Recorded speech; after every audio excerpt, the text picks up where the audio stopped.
warahmatullahi wabarakatuh.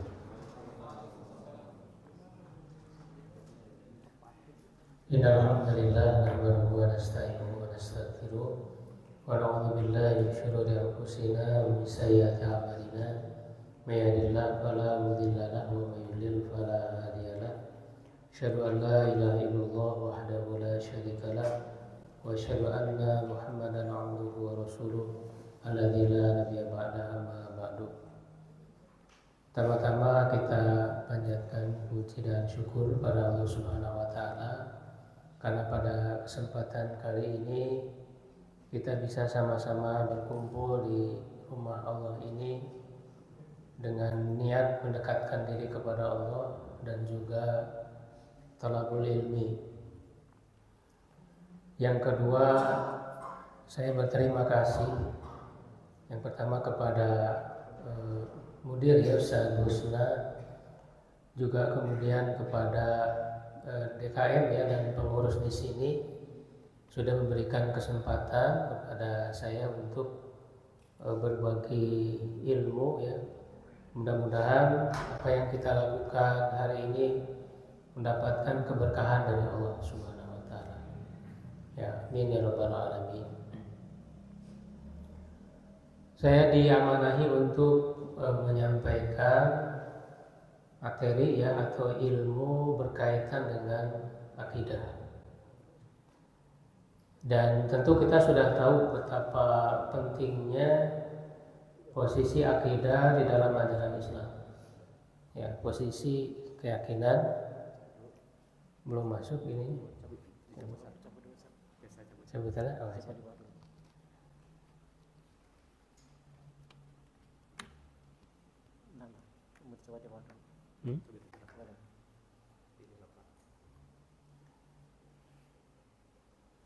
Ya, karena inti dari ajaran Islam itu sesungguhnya adalah akidah ya atau iman. Makanya dalam satu hadis yang terkenal itu hadis Jibril ya.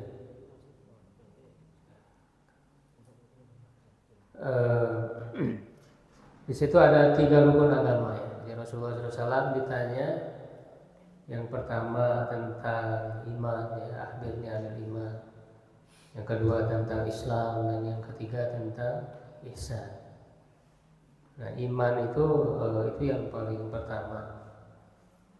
Ya itulah pentingnya akidah. Ya, karena dia yang menjadi fondasi ya bagi seorang muslim ya. Bahkan amal ibadah itu tidak akan diterima ya tanpa adanya iman, tanpa adanya fondasi akidah ini. Ya, bahkan ihsan juga yang merupakan itu akhlak ya, ilmu suluk juga tidak akan berguna ya kalau tanpa landasan iman. Jadi tentu insya Allah kita sudah tahu bagaimana posisi yang ilmu akidah ini. Jadi mudah-mudahan di pelajaran kita, pembahasan kita bisa sama-sama belajar. Ya, jadi saya juga sama-sama belajar ya dengan khususnya para mahasantri yang alhamdulillah sudah hadir ya pada hari ini, dan juga pada para jamaah, bapak-bapak, ibu-ibu yang ikut menyimak ya pembelajaran pada kesempatan kali ini. Kitab yang akan kita bahas sebagaimana yang sudah menjadi kurikulum ya dalam pembelajaran ini, yaitu kitab salah satu usul ya, syarah ya salah satu usul. Ya, jadi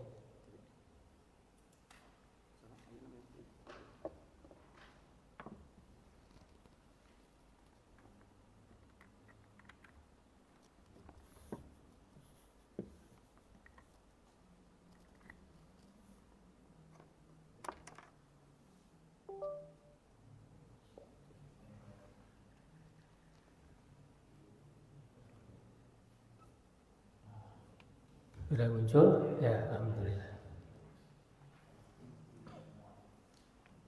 Barangkali sudah pada tahu ya penulis kitab Ushul Thalattsah ini, ya, yaitu beliau seorang tokoh yang terkenal ya, pembaharu di Saudi ya, yang bernama Syekh Muhammad bin Abdul Wahab ya, At-Tamimi.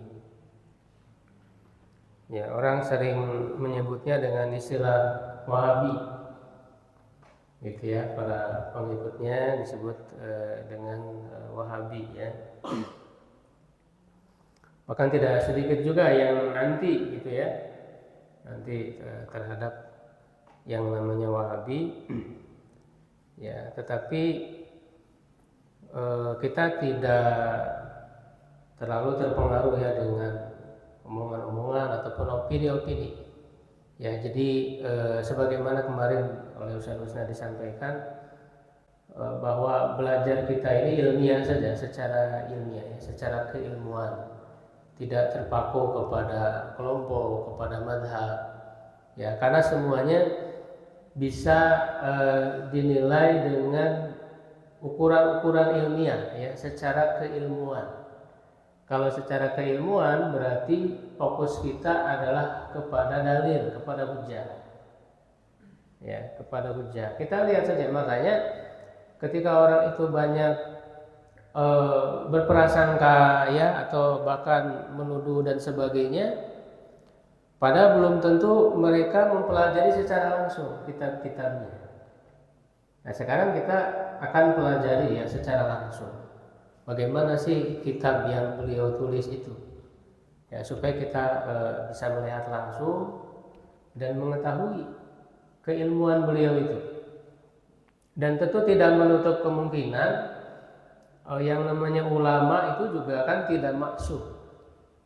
Ya, dalam ajaran Islam yang maksum itu hanya Rasul, para nabi. Tidak ada yang maksum selain daripada nabi dan Rasul. Maka ulama itu tidak maksum, pasti ada salah-salahnya. Ya, ketika ada kesalahan, kekeliruan dalam beberapa hal, ya, tidak menjadikan kemudian ulama itu jadi rendah sama sekali gitu. Ya, karena itu tadi manusiawi. Nah, maka begitu pula ketika kita mengkaji kitab para ulama, menemukan hal-hal yang keliru, hal-hal yang salah, ya itu wajar karena mereka manusia biasa. Ya, nah ketika kita mengkajinya, pijakan kita secara ilmiah saja, secara keilmuan. Kalau kita dapati misalnya hal-hal yang menurut pengetahuan kita atau dengan membandingkan dengan ulama yang lain, ya ternyata ini kurang tepat dari apa yang beliau sampaikan, maka tidak masalah kita mengkritiknya. Ya, jadi kata Imam Malik rahimahullah ta'ala, setiap orang itu bisa diterima ucapannya dan bisa ditolak illa sahibu hadal qabri. Ya, jadi setiap orang bisa diterima dan bisa ditolak ucapannya itu kecuali pemilik kuburan ini, yaitu Nabi Muhammad SAW. Karena Imam Malik kan berada di mana? Di Madinah. Jadi menuju ke kuburan Rasulullah SAW. Begitu juga sikap kita pada para ulama. Ya, tidak boleh kita itu kemudian terlalu menolak misalnya ulama-ulama tertentu ya, walaupun berbeda madhab, berbeda kelompok. Atau sebaliknya, jangan terlalu mengkultuskan, mengagung-agungkan, menerima semuanya. Maka patokan kita itu secara ilmiah saja, karena ada patokannya ya, ada Quran dan Sunnahnya, kemudian ada perangkat-perangkat ilmu untuk memahami Al-Quran itu, ya, sehingga ditimbang ya dengan patokan tersebut, perkataan-perkataan para ulama. Dan ulama itu tidak hanya satu, ya, tidak hanya sedikit. Ini kurang ini kayaknya ya, kurang pas ini ya. Ada ini. Ya, jadi ulama itu banyak. Ya, dan kekurangan-kekurangan mereka itu bisa saling melengkapi. Ya, makanya tepat, tidak boleh kita fanatik ya kepada satu ulama, kepada ulama-ulama tertentu begitu. Ya, nah ini insya Allah sangat terkenal sekali ya. Oleh karena itu ya kita kaji saja ya dari segi perjalanan hidup beliau, ya, biografi beliau gitu ya. Ternyata memang Syekh Muhammad bin Abdul Wahab ini tidak ujug-ujug gitu ya, membawa pemikiran ya, menyebarkan. Kalau kita lihat biografinya memang beliau belajar ya dengan tahapan belajar yang benar. Bahkan usia 10 tahun itu sudah hafal Quran. Ya, sudah hafal Quran, kemudian mempelajari ilmu dengan tradisi keilmuan yang benar di dalam Islam. Ya, belajar fikih, belajar akidah dan sebagainya. Ya, dan kitab-kitab beliau cukup banyak. Memang banyaknya berkaitan dengan akidah. Terutama akidah yang berkaitan dengan tauhid ya uluhiyah ya yang memberantas kemusyrikan. Itu ya kalau kita lihat karya-karya beliau itu lebih banyaknya ke sana. Kenapa? Karena memang yang dihadapi oleh beliau di masa beliau itu ya di Jazirah Arab itu banyak terjadi kemusyrikan. Yang sebetulnya oleh semua pihak ya oleh semua kelompok itu disepakati itu kemusyrikan. Ya, menyembah ya kepada selain Allah, meminta pertolongan kepada selain Allah, sebetulnya disepakati. Karena itu dasar tauhid, ini dasar akidah ini bagi semua ya semua kelompok. Hanya kadang orang salah paham gitu. Ya, salah paham. Makanya supaya menghilangkan kesalahpahamannya itu mari kita pelajari. Ya, apa yang beliau tulis ya, bagaimana keilmuan beliau. Kalau kita sudah mempelajari ya silakan, kalau mau ada hal-hal yang dikritik ya silakan kritik begitu ya. Jadi kita jangan terpaku dengan kelompok-kelompok, ada yang Wahabi, ada yang anti Wahabi dan sebagainya. Kita ilmiah saja. Karena masing-masing kelompok itu ada kelebihan dan ada kekurangan.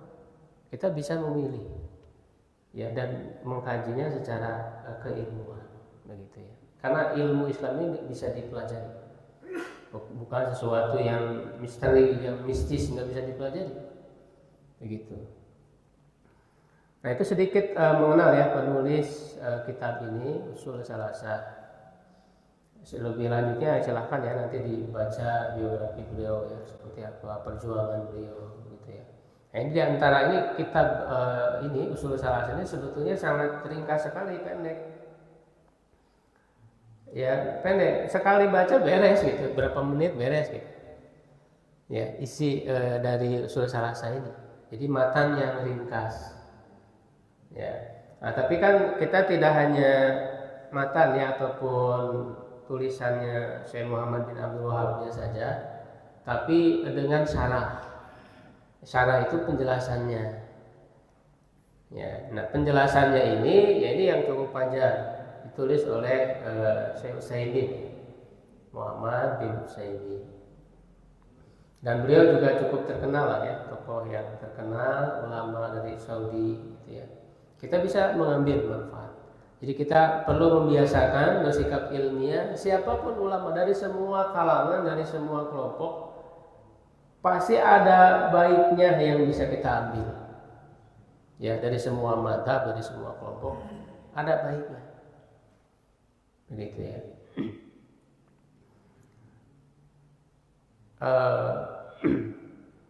Isi secara umum ya dari matanya Ushul Salasah ini kan sebenarnya Ushul Salasah. Ushul itu apa? Pokok ya. Salasah tiga ya, tiga hal pokok. Tiga hal pokok itu apa? Barangkali ada yang sudah tahu. Ya itu kan sebagaimana dalam hadis ya, dalam pernyataan atau doa yang sering dibaca. Ya, yaitu apa? Raditu billahi robba wa bil islami dina wa bi Muhammadin sallallahu alaihi wasallam nabiyya. Aku ridho ya, kepada Allah sebagai Rob, sebagai Rob kita, sebagai Tuhan. Wabil Islami dina, dan pada Islam sebagai agama, wabi Muhammadin, dan kepada Nabi Muhammad sebagai Rasul. Nah itu 3 pokok itu. Jadi yang pertama itu berarti apa? Pokok yang pertama mengenal Allah sebagai Tuhan. Yang kedua mengenal Islam sebagai agama, dan yang ketiga mengenal Nabi Muhammad sebagai Rasul. Jadi itu. Ya, jadi di sini dijelaskan, dituangkan hal-hal yang mendasar, karena sangat ringkas sekali sebenarnya. Hal-hal yang mendasar bagaimana kita mengenal Allah, bagaimana kita mengenal Nabi Islam sebagai agama, dan mengenal Nabi Muhammad sebagai Rasul. Ya. Nah kita kan mengkaji kitab ya, karena ini mas santri dan juga para jamaah yang ikut hadir. Tentu ini mengkaji kitab ini berbeda dengan ceramah umum ya, biasa. Kalau ceramah umum kan langsung ya kepada masalah permasalahan, maka alurnya itu juga tergantung pembicara ya, mau ngomong kemana aja gitu kan, ngalor ngidul. Tapi kalau ngaji kitab ini alurnya ya sesuai kitab yang kita bahas. Ya, bahkan kata per kata itu dijelaskan runut gitu. Sehingga pemahaman kita itu utuh, Pak. Ya. Makanya sebagaimana kemarin disebutkan bahwa kalau orang belajar di ceramah umum, di kajian umum, tabligh akbar dan sebagainya, tidak akan menjadikan seorang ulama. Ya, kenapa? Karena dia hanya potongan-potongan gitu, tidak runut, tidak sistematis. Nah, kalau belajar kitab seperti ini sistematis, komprehensif, utuh pemahamannya. Ya, makanya kita akan lihat dalam syarah ini, dimulai dari basmalah ya, Bismillahirrahmanirrahim, I'lam, gitu, dan seterusnya. Itu perkata itu diurai, dijelaskan, ya, sehingga pemahaman kita itu luar biasa utuh gitu ya. Nah, kita akan mulai insyaallah pembacaan ya, walaupun ini waktunya sangat terbatas sampai Isya ya, mudah-mudahan cukup untuk pertemuan pertama ini. Nah, bagi mas santri yang sudah pernah belajar bahasa Arab itu bisa dicoba dulu, dilatih ya untuk membaca gitu. Di sini ya, sini Bismillah, ini membahas Bismillah dulu, basmalah. Di bawah ini syarah ya penjelasannya. Nah, barangkali ada mas santri mau coba dulu baca, barangkali kalau udah agak lancar bisa 1 paragraf, bisa. Kalau yang belum ya cobalah ya sebaris misalnya. Silakan, ada yang mau nyoba?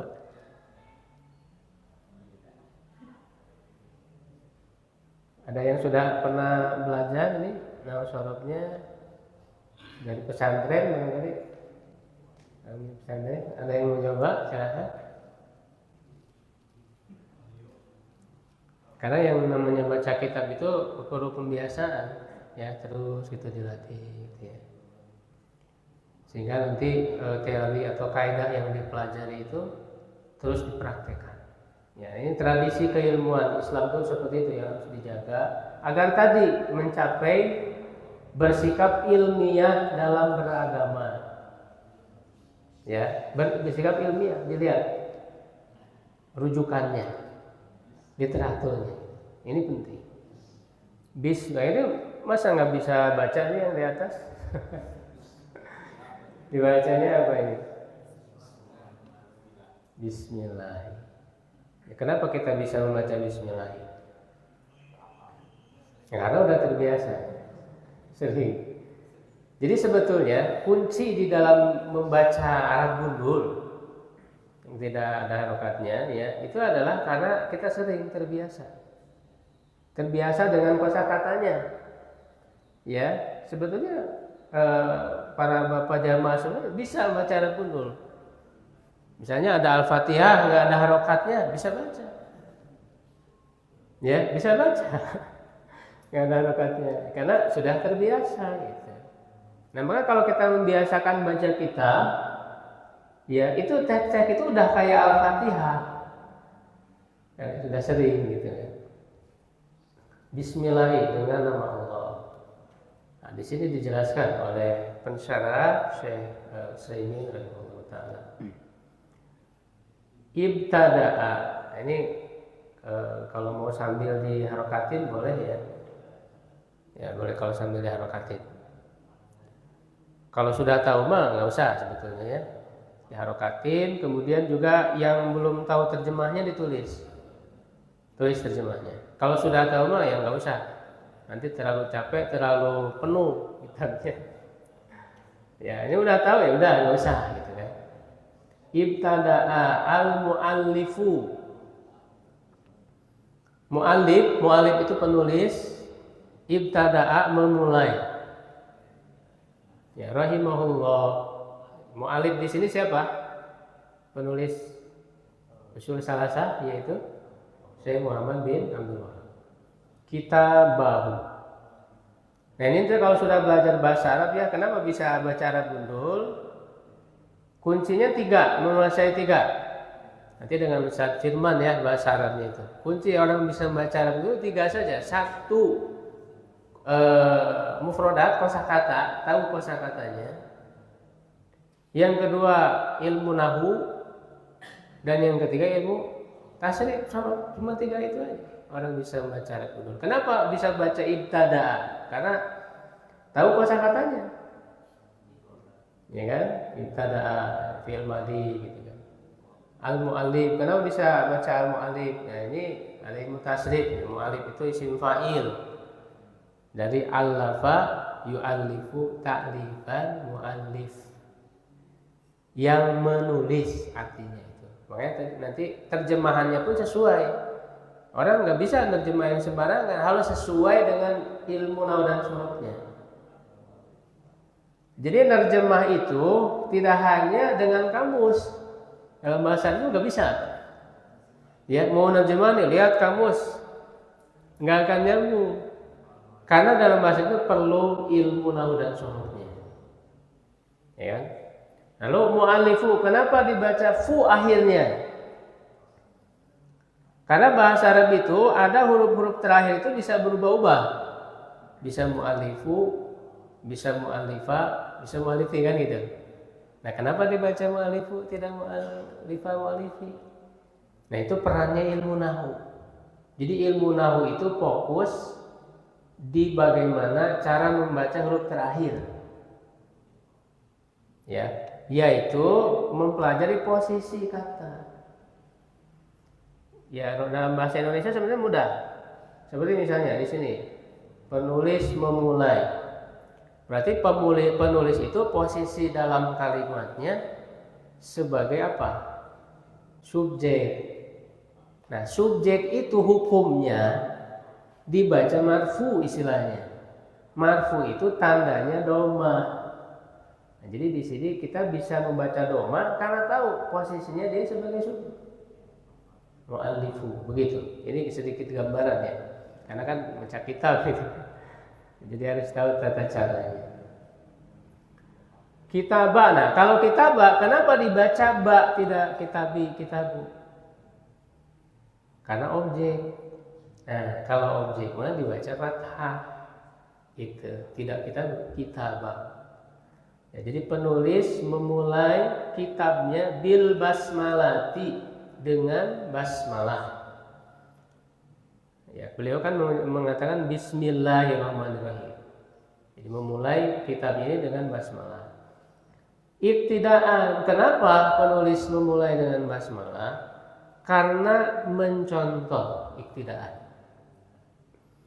Karena mencontoh kepada apa? Bi kitabillahi azza wa jalla. Dengan kitab Allah azza wa jalla. Kalau kita baca Quran, yang paling pertama apa?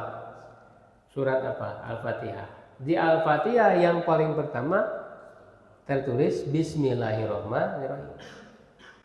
Nah ini menjadi tradisi Pak. Tradisi penulisan kitab para ulama itu selalu memulai dengan basmalah. Kenapa? Karena mencontoh kepada kitab Allah. Gitu, Bismillahirrahmanirrahim. Selalu begitu, ini tradisinya seperti itu, Pak. Dan juga dengan tujuan ya kita mendapat keberkahan ya. Segala sesuatu kan dimulai dengan basmalah, dengan bismillah gitu. Ya, Azza wa Jalla fa innahu mabdu'un bil basmalati. Sesungguhnya ia dimulai dengan basmalah itu ya, dari Al-Fatihah, Bismillahirrahmanirrahim. Wattiba'an li hadisi, dan karena mengikuti kepada hadis. Nah, dalam hadis juga ada kullu amrin ya dzibalin, ya, setiap perkara yang penting. Dzibalin itu yang penting. La yubda'u, tidak dimulai, fihi padanya, bi bismillahi, dengan bismillah, fahuwa abtaru, maka dia itu abtaru, terputus. Aqta'u, abtaru itu aqta'u, terputus. Terputus dari apa? Terputus dari rahmat Allah. Ya. Nah, di sini ada nomor 1 itu catatan kaki ya. Jadi kalau ada hadis atau pernyataan ya dan sebagainya itu ada catatan kaki, biasanya dijelaskan tahriknya ya. Kalau hadis, tahrij hadisnya. Jadi ini hadis ini diriwayatkan oleh siapa, kemudian kedudukannya bagaimana, apakah sahih ataukah dhaif. Nah, itu catatan kakinya nanti bisa dibaca sendiri saja, dan saya hanya nyimpulin saja ya karena terlalu banyak. Jadi di sini dijelaskan ya asal usul atau berada di kitab apa saja hadis ini. Nah, kemudian para ulama berbeda pendapat tentang hukumnya hadis ini, statusnya, apakah sahih ataukah dhaif. Ya, itu. Di antara ulama yang mensahihkan adalah Imam Nawawi. Imam Nawawi itu ulama besar ya, ahli hadis juga, selain ahli fikih di mazhab Syafi'i, beliau juga ahli hadis. Ya, itu yang mensahihkan. Dan di antara ulama juga ada yang mendhaifkan, ini perbedaan pendapat. Ya, nah tetapi para ulama itu menerima hadis ini, talaqal ulama wa hadzal hadis bil qabul, menerima. Karena secara makna ini benar. Walaupun misalnya hadis ini sahih, ya itu kan kita lihat ya dari kitab Allah, dari Al-Qur'an, dimulai dengan basmalah, ya kan? Kemudian juga ada ya hadis-hadis lain lah ya yang menunjukkan memulai urusan ataupun pekerjaan dengan basmalah. Rasul mencontohkan gitu ya. Nah, jadi secara pengamalan kan bisa diterima ya dengan memulai dengan basmalah ini.